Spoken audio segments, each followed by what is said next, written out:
कहते हैं कि नूह अलैहिस्सलाम ने ज़िंदगी में मकान नहीं बनाया कि जाने ज़िंदगी कब ख़त्म हो जाए। आप बात समझे, ज़िंदगी जो है वो आपके इंतज़ार में है कि कब आप इस ज़िंदगी के उखड़े और मौत आपको आ ले। अगर ज़िंदगी छीन ली जाए तो आप बच नहीं सकते, इसलिए नफ्स से बचने का आसान तरीका ये है कि आप किसी दोस्त को साथ ले लो। इस तरह नफ्स से बच जाओगे। दुरूद शरीफ पढ़ने लग जाओ, इस तरह आप नफ्स से बच जाओगे। जिस्मानी मसरतों की तमन्ना नाकाम हो जाती है। अगर जिस्मानी मसरतों की तमन्ना कमज़ोर या कंट्रोल में हो तो आप नफ्स के शर से बच जाते हैं। शैतान से बचने का आसान तरीका यह है कि आप दीन की तरफ आएँ, नमाज़ें पढ़ें, नमाज़ें कायम करें। शैतान का काम शर पैदा करना है और अल्लाह की रहमत से मायूस करना है। अल्लाह की रहमत से मायूस होने का मतलब यह है कि तुम्हें अपना मुस्तकबिल यकीन नज़र नहीं आ रहा। मुस्तकबिल में शक पैदा हो जाए तो समझ लीजिए कि शैतान की गिरफ्त मजबूत हो गई। नमाज का गाड़ी के साथ क्या ताल्लुक़, नमाज का सफ़र के साथ क्या ताल्लुक़। आप सफ़र में भी नमाज़ पढ़ सकते हैं, गाड़ी में भी नमाज़ पढ़ सकते हैं। शैतान आपका नाम, आपके नफ्स का नाम है, शर आपका नाम है और आपके वक्त आपकी रहनुमाई का नाम है। अगर आपकी रहनुमाई अच्छी हो तो आप अच्छे हैं। ये शैतान ही है जो मुश्किल हालात में रोने लग जाता है और आपका नाम इसे गम कर देता है, कहता है आज बड़े इबादत वाले हो। आपका नाम बड़ा मुतबर्रक हो गया है।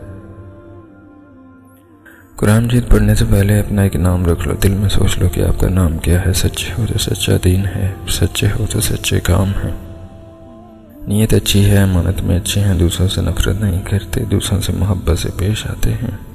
ये सारी चीज़ें हैं। अमीर वो जो गरीब के काम आए। अमीर कौन है? गरीब दिखाने के लिए नहीं है, गरीब के काम करने के लिए है। आपकी गाड़ी होती है तो मट्टी उड़ाने के लिए नहीं होती, गरीब को दिखाने के लिए होती है।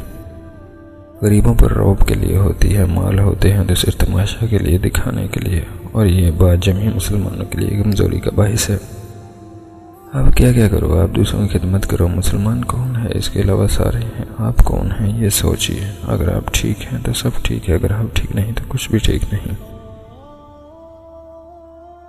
इसे ये सिखाया गया कि जहाँ ऊंची आमीन होती है वहाँ ला हौला वला कुव्वत पढ़ा करते हैं। ये आपकी प्रोडक्शन है कि आप इसमें मुख्तलिफ मसालिक को किस तरह लेकर चलते हैं। अक्सर ऐसा वाक़या हो जाता है कि टेप लगी होती है। क्या पुराने ज़माने में मोहल्ले की मस्जिद की आवाज़ नहीं आया करती थी? एक बारीक सी आवाज़ वाला बाबा पुकारा करता था और सबको अजान की आवाज़ सुनाई देती थी।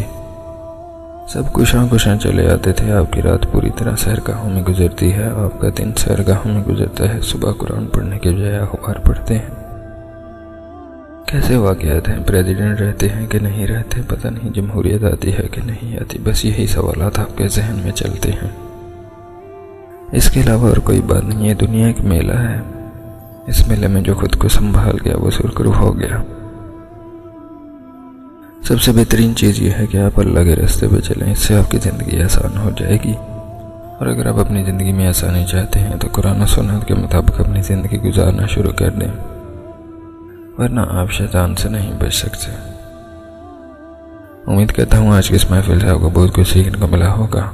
मज़ीद अच्छी वीडियोज़ के लिए हमारे चैनल को लाइक कीजिए, सब्सक्राइब कीजिए और शेयर कीजिए।